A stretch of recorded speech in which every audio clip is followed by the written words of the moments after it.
Chilli की कहानियां तो आपने बहुत सुनी होगी। पाकिस्तान के नेता ऐसा ही कुछ करते हुए बोलते हुए दिख रहे हैं। भारत ने जब जम्मू कश्मीर से आर्टिकल 370 हटाया तो ये पाकिस्तान की इस तरीके की हरकतें थी जैसे खुद पैर पर कुल्हाड़ी मार रहे हो, और उन्होंने भारत से रिश्ते तोड़कर ये किया। फिर सारी दुनिया ने देखा कि पाकिस्तान दाने दाने को मोहताज हो गया, उसकी फैक्ट्रीज बंद हो गई, कारोबार ठप हो गया, विदेशी मुद्रा भंडार की कमी से महंगाई 7वें आसमान पर पहुंच गई, और उसके अलावा अगर कोई आसमान होगा तो वहां भी दिवालिया होने की कगार पर पहुंच चुके पाकिस्तान को अब फिर से भारत पर प्यार आया है।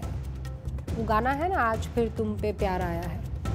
पाकिस्तान के प्रधानमंत्री शहबाज शरीफ ने दूसरी बार भारत से बात करने की इच्छा जाहिर की है। शहबाज शरीफ ने कहा है कि भारत से जंग सिर्फ हमें गरीबी, गुर्बती, भुखमरी और लाचारी ही देती है। लेकिन मैं एक सवाल पूछना चाहती हूं, ये बात आपको चुनाव पास आने पर ही क्यों समझ में आती है मिस्टर प्राइम मिनिस्टर? अब जब कुर्सी जा रही है तो आपको भारत याद आ रहा है? क्या पाकिस्तान के सभी सियासतदान एक ही सिंड्रोम से जूझ रहे हैं? इमरान खान भी जब प्रधानमंत्री थे तो भारत के खिलाफ जहर उगलते थे।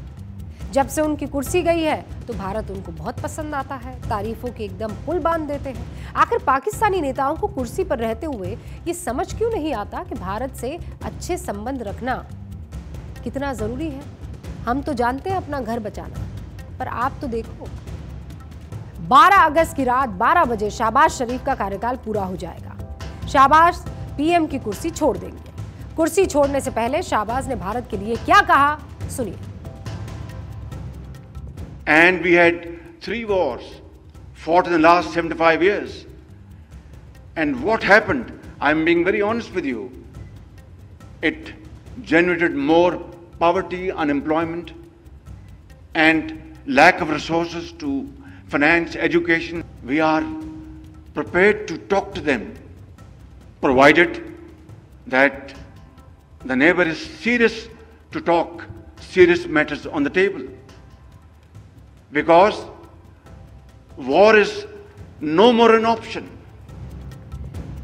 मैंने शुरू में ही कहा था, पाकिस्तान के नेता पता नहीं किस फितूर में रहते हैं, भारत से ताल्लुकात तोड़ते रहते हैं और फिर कहते हैं ये होना नहीं चाहिए। इसी वजह से आज पाकिस्तान दिवालिया हो गया है। और ऐसा क्यों कह रही हूं, बताती हूं। आर्टिकल 370 हटने से पहले पाकिस्तान भारत से 144 अरब रुपए का सामान खरीदता था। इसमें कच्चा माल सबसे ज्यादा था। पाकिस्तान कपड़े और दवा उद्योग के लिए भारत पर निर्भर है। व्यापार रुकने से पाकिस्तान का कपड़ा उद्योग और चीनी उद्योग लगभग खत्म हो गया। पाकिस्तान का सारा कपड़ा उद्योग बांग्लादेश ने छीन लिया। पाकिस्तान में कपड़ा उद्योग बहुत अहम है, लेकिन 60% कपास वो भारत से मांगता है। इसीलिए पाकिस्तान ने 2018 में जो चीजें आयात की उनमें कपास का हिस्सा 24% था। कपड़े के बाद पाकिस्तान में सबसे बड़ा उद्योग चीनी उद्योग है। लेकिन जब उसने भारत के साथ व्यापार बंद किया तो उसे ब्राजील, चीन, थाईलैंड से चीनी आयात करनी पड़ी और ये बड़ा महंगा पड़ा। सप्लाई कम हो गई, चीनी के दाम बढ़ गए। पाकिस्तान जो सामान भारत से मांगता है उसमें चीनी, चाय, ऑयल केक, पेट्रोलियम ऑयल, कच्चा कपास, सूती धागे, टायर, रबर, डाई, रसायन माफ कीजिएगा, उस समेत 14 ऐसी अलग अलग वस्तुएं हैं। पाकिस्तान को जो चीज़ें आसानी से और पड़ोस में ही सस्ते में मिल रही थी, अब वो दुनिया भर से घूम कर आ रही है। लेकिन व्यापार रोकने से भारत को कोई फर्क नहीं पड़ा, क्योंकि पाकिस्तान से हमारा आयात सिर्फ 34 अरब रुपए का था। हम क्या मांगते पाकिस्तान से? सीमेंट मंगवाते थे, छुआरे मंगवाते थे, सेंधा नमक ले आते थे जो व्रत में काम आता है। हालांकि पाकिस्तान ने पूरी तरह से भारत से व्यापार बंद नहीं किया है, वो अब भी अपनी जरूरत की चीजें हमसे ले रहा है, लेकिन दुनिया को दिखाता है कि उसने भारत से व्यापार बंद कर दिया है। मतलब व्यापार पूरी तरह से बंद भी नहीं किया और पूरी तरह से शुरू भी नहीं किया। और ये किस लिए? क्योंकि उसकी नजर कश्मीर पर है। कश्मीर के चक्कर में पाकिस्तान कंगाल हो गया और मेरे ख्याल से हर पाकिस्तानी जानता है कि उनकी सरकार उन्हें बहका रही है, फिर भी वहां की जनता उनके बहकावे में क्यों आ जाती है? पाकिस्तान की आम आवाम से मेरे कुछ सवाल है। आखिर कब तक कश्मीर के नाम पर गुमराह होते रहेंगे आप? आखिर कब तक अपने भ्रष्ट नेताओं से कश्मीर का राग सुन सुनकर झूठे ख्वाब देखते रहेंगे आप? पाकिस्तान सरकार ने आप लोगों को दाने दाने का मोहताज बना दिया, हाँ कि ना? भारत और पाकिस्तान 1947 में एक साथ आजाद हुए थे, हाँ कि ना? हम चांद पर पहुंच गए हैं और आप लोग कहां पहुंच गए हैं? चंदा मांगने। हम चंदा खोजने निकल गए और आप कटोरे में चंदा मांग रहे हैं।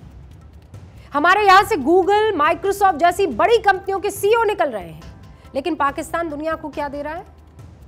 आतंकी। आज दुनिया की 25 बड़ी कंपनीज के सीईओ भारतीय हैं, जिनकी कंपनियों की नेटवर्थ ही पाकिस्तान की जीडीपी से ज्यादा है। And I am not lying. इसीलिए अपनी सरकारों के कश्मीर वाले दाव के उस जाल में मत फंसिए। इतनी जंग लड़कर पाकिस्तान को समझ में आ ही गया है कि भारत से मुकाबला आसान नहीं।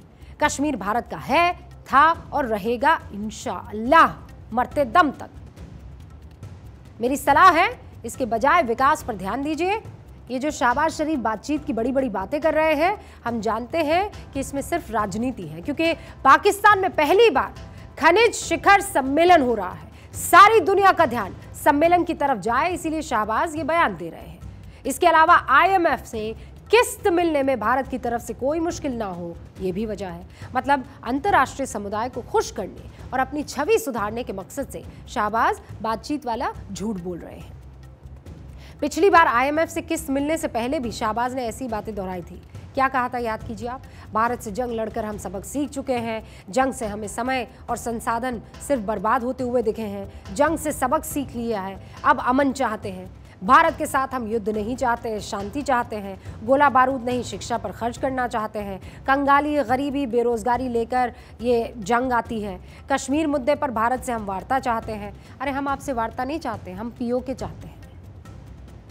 पीएम मोदी से वार्ता की अपील करता हूं, ये भी कहा था उन्होंने। एक तरफ शहबाज बातचीत की बातें कर रहे हैं, दूसरी तरफ पाकिस्तान की मंत्री हिना रब्बानी बता रही है कि एक्चुअली भारत को लेकर पाकिस्तान की नीति क्या है। पाकिस्तान के उप विदेश मंत्री हिना रब्बानी ने भारत पर पड़ोसी देशों की तरफ युद्ध वाला रवैया अपनाने का आरोप लगाया है। पाकिस्तान गवर्नेंस फोरम 2023 को संबोधित करते हुए रब्बानी ने भारत को पश्चिमी देशों का प्रिय बताया। क्या कहा? भारत ने पश्चिमी देशों को खास बने रहने का फैसला किया है, लेकिन वो अपने पड़ोसी देशों को लेकर बहुत आक्रामक है।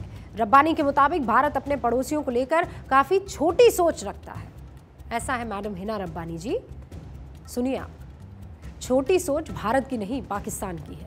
सारी दुनिया कर्ज या खैरात देती है, तब पाकिस्तान का गुजारा चलता है। पहले अपने पैरों पर खड़े हो जाइए, फिर भारत की बात करेंगे। भारत एक बहुत बड़ा बाजार है, जिसके लिए पश्चिम भारत से अच्छा संबंध चाहता है। पाकिस्तान सारी दुनिया में कटोरा लेकर पहुंच जाता है, और इसमें भारत का क्या कसूर है बताइए? पाकिस्तान के इस दोहरे रवैया, डबल स्टैंडर्ड की वजह से वहां का दरअसल पाकिस्तान में अब चुनाव जो आने वाले हैं, यही तो कारण है। शहबाज शरीफ बातचीत का ड्रामा रच रहे हैं। शहबाज को 12 अगस्त से पहले अपनी कुर्सी खाली करनी है। नवाज शरीफ को वहां बिठाना चाहते हैं, चुनाव जीत जाना चाहते हैं, पर यह सब होने वाला नहीं है। बहुत मुश्किल लग रही है, और इसीलिए पाकिस्तान अपने बिगड़े हालात के लिए हिंदुस्तान को नहीं, खुद को जिम्मेदार ठहराए।